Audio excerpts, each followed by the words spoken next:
What's up, folks? Welcome back to TacticalTortoise. My name is Trevi, and welcome to another episode of the best armies in Warhammer 40k. This is the weekly video series where we go through undefeated results from the past week of competitive play and talk about what's currently winning. I'm currently coming back on the road from Ides of March GT, an 80-player GT, offering 2 golden tickets for Warhammer 40k players, where I live streamed all weekend. We're going to talk about some of the results from that event, but honestly, some of the most insane lists were played on stream every round. So if you want to go see some absolutely insane games of 40k using super off-the-wall, off-meta builds, go check out my coverage from that event. I'll put a link in the video description for that. But beyond that, we had a couple of large events go down this weekend, including events like the Colorado Cup, the big major level events. A lot of focus this weekend was on team events, with a lot of team events going down, including the 8TC. So not quite as much singles play, but we do have a lot of results to discuss, and we can talk about the results of those right now. Now, I will mention that all of the events that we're going to discuss today are using the most updated version of the rules. However, there are still several units that are not yet available in the meta. Units like the Twin Lance for Tau Empire and some of the other characters for other factions have not yet been officially released, which means most events did not use them. So we are using the most current data slate and Munitorum field manual for basically all of these. However, the format maybe hasn't yet entirely adopted the new releases from the latest gamut of campaign books. Now, that said, we can still see Necrons absolutely dominating the metagame. Not to anyone's surprise, I think. They had 2 undefeated results at the Colorado Cup. That event ended up with 3 undefeated results, and 2/3 of them were Necrons. They also won the Glasshammer GT, Adeptus Bastardes 2, the Dumpster Fire GT Spring Edition with a second place placement in that one, an undefeated result nonetheless, as well as winning the OP luck of the Irish GT. Astra Militarum still continuing to do well with Grizzled Company, taking down the 12th Berry Bash, going 6-0 at that event, as well as having 1 undefeated result at the Ides of March, the event that I live streamed. On top of that, we also saw Tau Empire doing fairly well, not even with the Twin Lance out quite yet, but still taking down the Dumpster Fire GT Spring Edition, as well as winning the Awesome Con GT. And with that, we can continue to see Space Marines doing well, but with slightly different builds.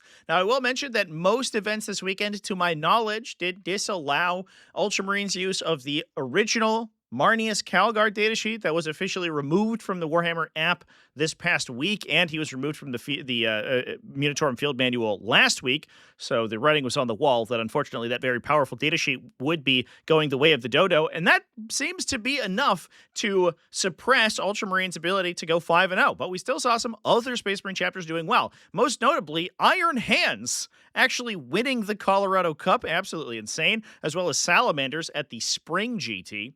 Adeptus Custodes won the Emona Open Nationals GT. Adeptus Mechanicus took down Warzone Wellington. We also saw some additional Imperial factions in the form of Imperial Knights at the Free State GT. Adepta Sororitas also going undefeated at the Spring GT. And last but certainly not least, Tyranids undefeated at the Ides of March 2026 with a Vanguard onslaught that I live streamed in the finals.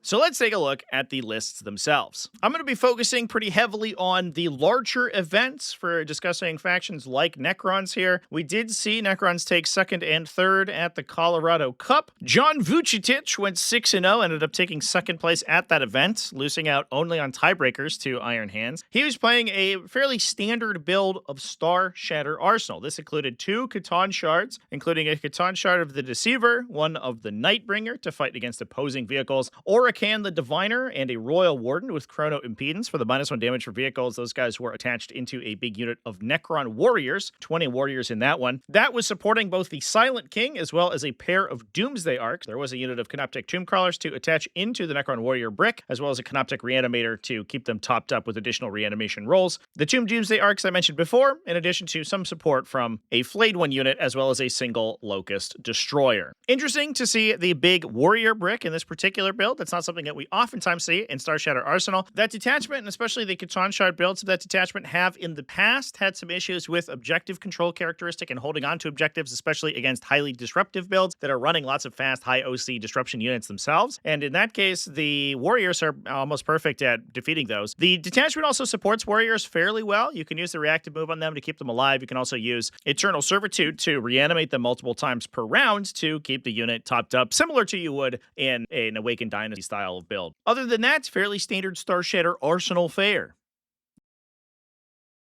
Moving on from there to Astra Militarum, they did take down the Berry Bash, going 6-0. An interesting format for that particular event. Actually ran 4 rounds in day 1, so an absolute Ironman marathon of the first day, and then only 2 rounds for the second day for a total of 6 rounds. But still, you got to make it through the endurance test that is the 4 rounds on the first day in order to win the event. So congratulations to Nick Shack Yellow for going undefeated there. In this case, he was running Grizzled Company, as we are expecting, with Acadian Command Squad, Lord Solar Leontis, as well as Acadian Shock Trooper Squad to combine the two together. A Militarum Tempestus Command Squad, 2 units of Kadishan Jungle Fighters for some mid-board objective control. A little bit of transport for those guys in the form of a Torox and a Chimera. Those can also embark a combination of the Kazarkin squads. There are 3 Kazarkin squads in the army, as well as a Krieg Combat Engineer squad to potentially grant those transport scout as well. Likely it is going to be the Kazarkin squads getting delivered by those, and the Kadishan Jungle Fighters are just disruption or utility early on.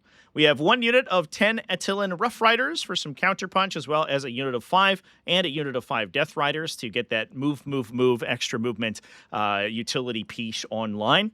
We then, moving on from there, have a pair of Rogel Dorn battle tanks, just the standard Rogel Dorns, no commanders in this particular case, as well as a Lehman Rush Vanquisher and a unit of Tempestus Scions in order to attach that Tempestus command squad. Very heavy on the ground-pounding infantry this time around, a little bit lighter on the vehicles, which is kind of nice to see, but that does give Grizzled Company a little bit more of a control over objectives in the midboard, something that the detachment can suffer from if you are focusing on things like Lehman Rush Vanquishers and those Rogel Dorn battle tanks, is that it can be pushed off the objectives fairly easily, and those individual models don't have high OC characteristic, but when you're able to do things like throw Kasrkin or Kadishan Jungle Fighters over and over and over onto these objectives, and then buff them with Duty and Honor for that +1 OC, using Snap to it to change their OC characteristic out of phase, it can really lean into the Astra Militarum's traditional strength of being good on that primary objective and keep your opponent off balance on scoring to give you the advantage in those matchups. Now, moving on from that to Tau, a faction that I expect to talk about a lot more in this series as the weeks move on. In this case, we're going to be discussing Brian Zhu and his auxiliary cadre list from the Palladium Games Presents Dumpster Fire GT Spring Edition. In this case, he's playing auxiliary cadre, which is the detachment that focuses on a combined arms approach from both auxiliary Krutox units, typically, as well as your more standard Tau units. The big benefit that this gives you is access to powerful stratagems like interlocking maneuvers, which allows you to move at the end of the fight phase if you are engaged and go and steal people's objectives, which is pretty helpful. You can also support your Krutox units pretty significantly and actually allow them to deal some pretty insane damage. Not to mention the fact that the Krut or other auxiliaries will actually provide an AP bonus to your battlesuit units, which we are going to be taking in great swathes in this particular list. Speaking of which, we have Commander Shadowsun as the Warlord, in addition to 2 Cold Star Commander battlesuits. Both of those equipped with fusion blasters, as well as a Krut Lone Spear. We have 2 units of Sunforged battlesuit teams, all of those with fusion blasters as well, to attach in with the Cold Star Commanders to add some absolutely hyper-lethal anti-tank to the army. We have 2 units of Krut Carnivores, as well as a Krut Hound unit for utility. 18 Krutox Rampagers to make use of all of the Krut synergies in the detachment. Move forward aggressively to apply that AP buff to nearby units for use by the Tau Empire units. From there, we are also supporting that massive mid-board glut of models with 3 Pathfinder teams. All of those are going to be equipped with recon drones, so they all get access to that infiltrate and scout. And then we are providing some backline fire support from 2 Riptide battlesuit. What's interesting about this list is that it's actually entirely eschewing stealth battlesuit teams. We aren't bringing any of those. We're going to be focusing entirely on the Pathfinder teams to provide most of the spotting for the army. However, given the fact that a lot of damage is coming in out of the Krut Rampager units themselves, we don't necessarily need to be getting rerolls on our shooting attacks because we're just punching people to death with the gorillas and using the Riptide battlesuits and Sunforge teams for spot removal. Now, moving on from there, let's talk about Space Marines. And for once in a blue moon, we get to talk about non-Ultramarine Space Marines, which is absolutely awesome. Starting with the Colorado Cup, we can go over to Ben Neal's 6-0 undefeated and first place placing Iron Hands list. In this case, Ben was running Hammer of Avernii, the Iron Hands specific detachment, being led by Canik Var, as well as a Terminator Captain with Steel Front and a Combi Weapon Lieutenant with Iron Laurel. Now, Steel Front allows that Terminator Captain to regenerate models back to his unit in your command phase, so you can slowly reanimate models back into a very expensive and beefy Assault Terminator squad. So you're bringing back 4 wound heavy infantry every phase, which is pretty sweet. The Combi Weapon Lieutenant's enhancement gives him +1 OC, which is kind of cool, so he becomes naturally OC2. It's only 10 points, so it's not a huge investment. It does have some additional effect if you are leading a unit, but in this case, he's going to just be using it by himself. The big benefit here, though, is that Canik Var obviously gives you access to a second incarnation of Oath of Moment. If you destroy your Oath of Moment target and Canik Var can see an enemy unit, he can choose that as a secondary Oath of Moment target as well. The cool thing about this is that it occurs reactively. It's not like Gilliman's Oath of Moment effect, where you choose 2 targets and one will unlock as the turn goes on. You can actually choose your second Oath of Moment target as soon as your first one's destroyed, meaning that you can choose it reactively over the course of the round. If you need it in a particular phase, you can ensure that Canik Var has line of sight to what you need to in that phase, and then you can choose reactively based on how well your shooting phase did, whether or not you're going to oath something that you're going to kill later on in the shooting phase or something that you're going to then charge in the fight phase. It's actually fairly flexible, which is pretty cool. Now, in addition to the characters, we also have a pair of Ballistus Dreadnoughts for some backline shooting. The detachment does have some nominal synergy with Walker units, so that's pretty helpful.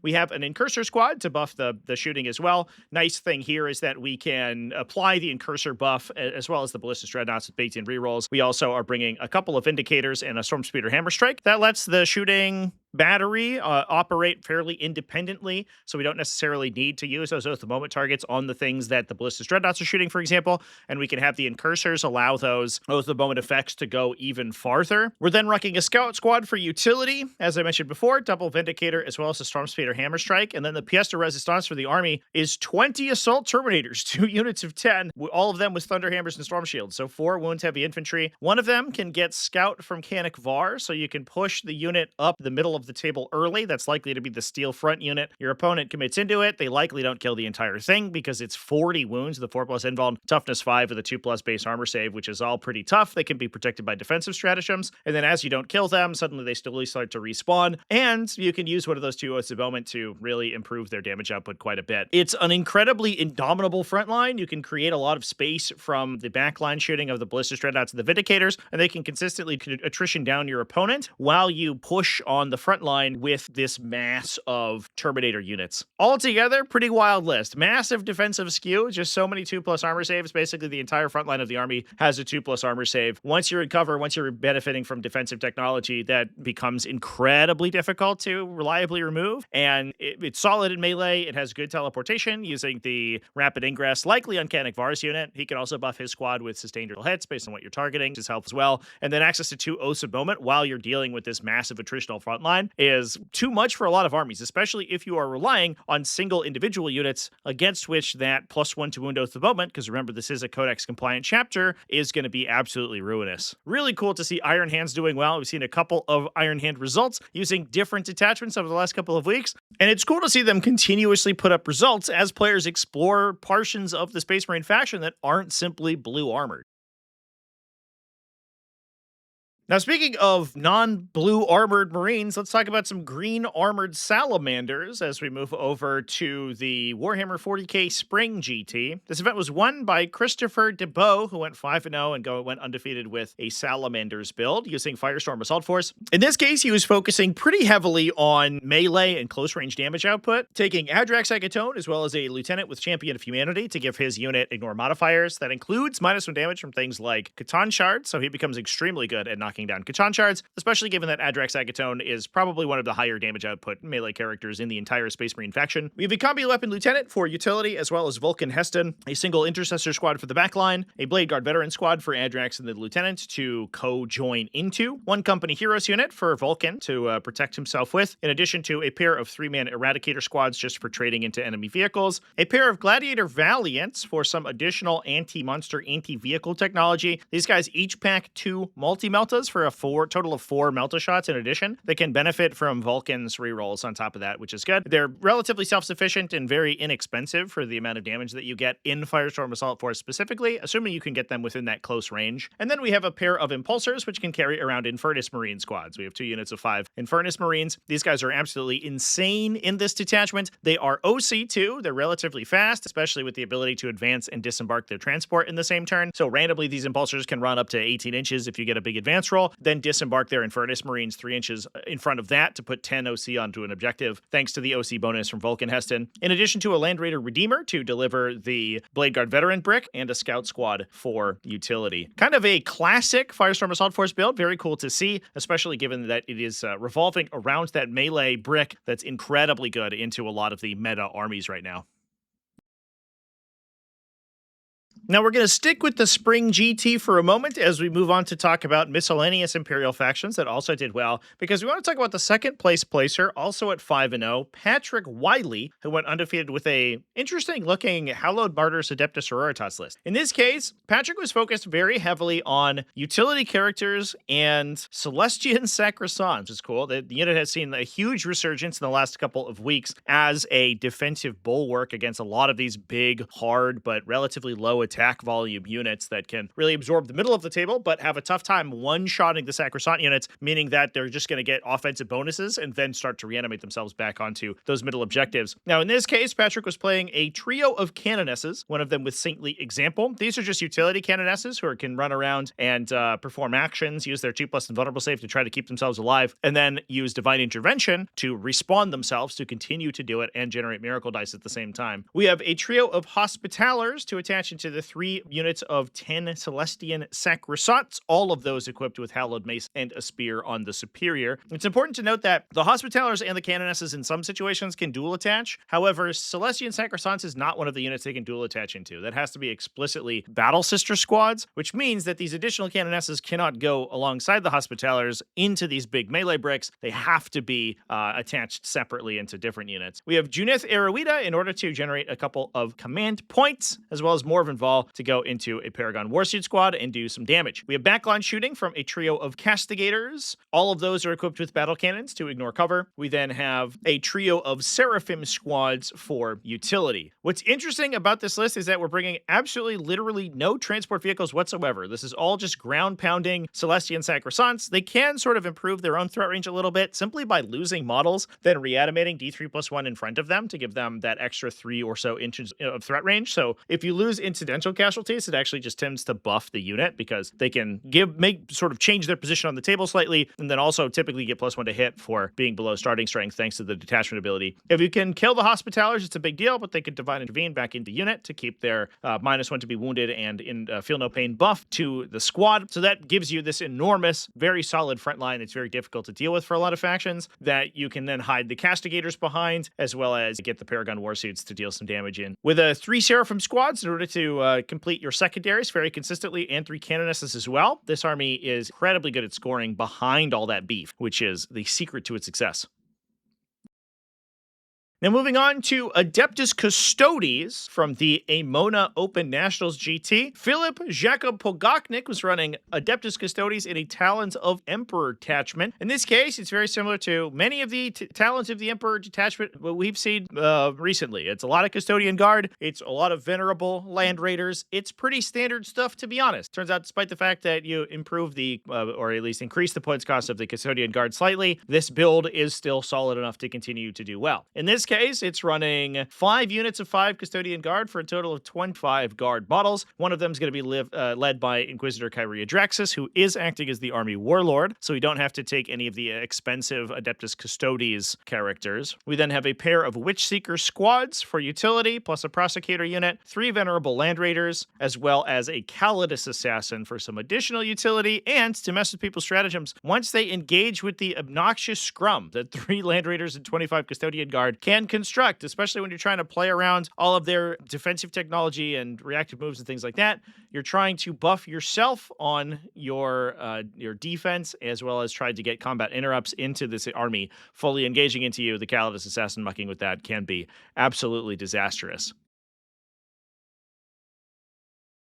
Now that moves us over to Warzone Wellington, where Adeptus Mechanicus went 5-0, being piloted by Michael Stewart. In this case, Michael was running a Halo Screed Battle Clade, being led by Belisarius Call. We also have a Tech Priest Manipulus with Cognitive Reinforcement. This is an expensive 35-point enhancement that gives you access to both Conqueror and Protector Imperative for the Bearer's unit. We then have a second Manipulus with Sanctified Ordnance for additional range. Moving on from there, we have 2 units of Skitarii Rangers, a Scorpius Dune Rider, as well as 2 units of 3 Iron Strider Ballistari, pretty standard long-range anti-tank shooting, 2 units of Taraxi Skystalkers in order to act as utility, alongside a Servitor Battleclade, 2 units of 5 Sicarian Infiltrators for some additional frontline melee counterpunch from 2 units of Sicarian Rust Stalkers, and the interesting part about this list, a unit of 6 Cataphrone Breachers, as well as a unit of Corpuscari Electro Priests. Now, I'm not 100% sure where the enhancements go in these particular build, because both of these units are good applications of both Cognitive Reinforcement and Sanctified Ordnance. I would hazard a guess that Sanctified Ordnance went on the Cataphron destroyers. It is like kind of custom built for them because it gives them rerolls on their hazardous checks for their plasma weapons, so you don't lose expensive Cataphrons when you roll 1. You can then reroll that. It also extends the range of their flamer. The Corpuscari Electro Priests in both Protector and Conqueror Imperative get +1 ballistic skill and +1 AP to their attacks, which puts them to AP 1, which is kind of nice. Those guys are particularly good in this detachment because they have that sustained hits 2 inside a Scorpius Dune Rider. They can get access to that fire support for wound rerolls, plus hit rerolls from Belisarius Call. And in Halo Screed Battleclade, they can also get access to critical 5-ups. So you can critical 5-up lethal, sustain 2, full hit and wound rerolls with this unit at ballistic skill 3, AP1. Kind of sweet, honestly. It's the unit actually slaps pretty hard. It just requires a lot of setup to do work, but more power to Michael Stewart for rocking it here, because it is a very, very cool combo once you see it online. Whether or not it's worth the points and the effort, I don't know, but certainly went the distance this particular event. Now, moving on from there, we can talk about some Imperial Knights. Matthew Doman went undefeated at the Free State GT, going 5-0 with a Valor Strike Lance. In this case, he was running a Cerastus Knight Atropos, a Knight Castellan with Bearer of Evanescent Ion. All of the enhancements in Valor Strike Lance are ones that affect other models in your army. So in this case, Evanescent Ion lets you give stealth to a model within 12 inches of the Castellan. And we have a second Knight Castellan with Bearer of the Judicant's Helm, which gives his friend within 12 inches ignore cover. And then we have a Knight Crusader who can be the recipient of those buffs. Knight Castellans can offer you some pretty solid backline shooting. With the Crusader and the Cerastus Knight Atropos pushing forward, you can defensively buff them with the stealth and also give ignore cover to the massive number of kind of mediocre AP attacks that the Knight Crusader is delivering. In this case, he was running a rapid fire battle cannon and an Avenger Gatling cannon, so all those attacks are AP 1 or 2. They're pretty heavily impacted by cover. Giving ignore cover to that unit makes it significantly better. On top of that, we're also sort of gumming up the middle of the table with a ton of Imperial agents. We are running a Calidus Assassin for utility, as well as a Ministorum Priest, and 2 Subductor Squads to give some high resilience light infantry with that 4+ invulnerable save, who can take objectives and act as utility units in the center of the battlefield. That gives you a pretty solid front line that can survive for at least a turn or 2, while the Knight Castellans continue to pummel your opponent, and you can push forward with the Cerastus Atropos and the Knight Crusader. And that moves us over to our final list of the weekend, this being Tyranids, which ended up going undefeated 5-0 at the Ides of March 2026, being run by none other than the Tyranid maestro himself, Sam Pope. In this case, I was able to stream his finals game against Ultramarines, where he piloted his Vanguard Onslaught to its undefeated record in a great showcase of some very cagey Tyranid play. In the list itself, he was running some pretty standard Vanguard Onslaught fare that included a trio of Broodlords with their 10 model Gene Stealer squads. These guys can offer you an absolutely nutty turn 1 Alpha Strike if you scout 8 inches directly forward, then move them 8 inches directly forward, then advance them. Because of the detachment ability, you can advance and charge, and just jail your opponent utterly into their own deployment zone. That gives you space for your lictors to survive, especially with 6-inch lone operative available to them in Vanguard Onslaught. So the lictors can just stand on objectives and hold them for the entire game and burn your opponent out on primary. In addition to that, we were also running some additional aggressive units that included a hyper-adapted Ravener squad, a Neuro-Tyrant with hunting grounds to mess up other units' reserve abilities, because they have to test the battle shock if they come in out of reserve. We have a Zoanthrope unit to attach in the Neuro-Tyrant as well. Typically, these guys would start in reserve, and then seeded broods to come in off the side of the table on turn 1, potentially. They could come in top or bottom of turn 1 in order to either deliver an Alpha Strike alongside the Broodlords and the Genestealers, or they can hop in later on to skirmish with your opponent or clear their screens, for example. We had a unit of 6 melee Tyranid warriors alongside a winged Tyranid prime to grant them the Vanguard Onslaught keyword, as well as sustained hits. These guys can do some pretty serious damage, especially if you can source a minus or a +1 to wound from either a Neurolictor proccing on a unit or from Surprise Ambush, the stratagem inside Vanguard Onslaught. From there, we have a Gargoyle unit, a single Biophore for utility, a bunch of Lictors, including Death Leaper, a Standard Lictor, and 3 Neurolictors for tons and tons of lone operative support in the center of the battlefield. We have a Ravener unit that the Hyper-Adapted can hop into. That the Hyper-Adapted Raveners, I should say, has Neuro nodes. They're able to redeploy models, and then they can reposition themselves into reserve to hold there for rapid ingress. So you could potentially be deploying basically the whole army and then redeploy almost all of it into reserve by the end of the first battle round to just throw your opponent totally off guard. Now, the nice thing about this build, and this particular detachment anyway, is that if you go first into an immedible matchup, you can just jail your opponent or deal insanely crippling damage on the top of the first turn. As I mentioned before, those Genestealers are super fast. You can pay a command point to drop in the Zoanthrope unit in the first battle round, or one of the other units, most likely the Zoanthrope, so they can shoot. You can deal some pretty serious ranged damage with Warp Lances from those guys to kill a tank or something, and then go in and kill light armored vehicles or medium infantry with the Genestealers. That provides your opponent just a massive overload of threats. They can't really deal with them. They're pinned into their own deployment zone, and they'll eventually lose. However, if you go second, the detachment is so flexible because it does have uppy-downy effects. It has fast units that it's able to play relatively cagey. It can pull its scouting units back. It can redeploy units out of line of sight or into safe positions.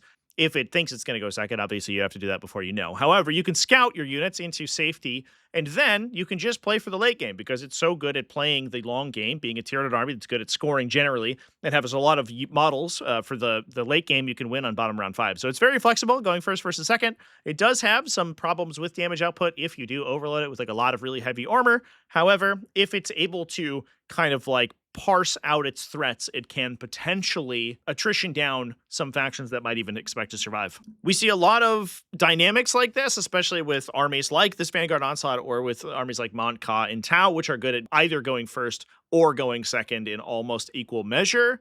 And it's nice to see it in juxtaposition to some of the much more straightforward kind of Monster Mash, Invasion Fleet styles of Tyranid builds. But with that, those are all the best armies in Warhammer 40k for this week. Thanks so much for watching all the way to the end of the video. Thanks as well to everybody who supports the series, whether that's over on Patreon at patreon.com/TacticalTortoise, YouTube channel members, and Twitch subscribers. All you people are amazing, and I love you. Remember to keep it classy, folks, and have happy wargaming.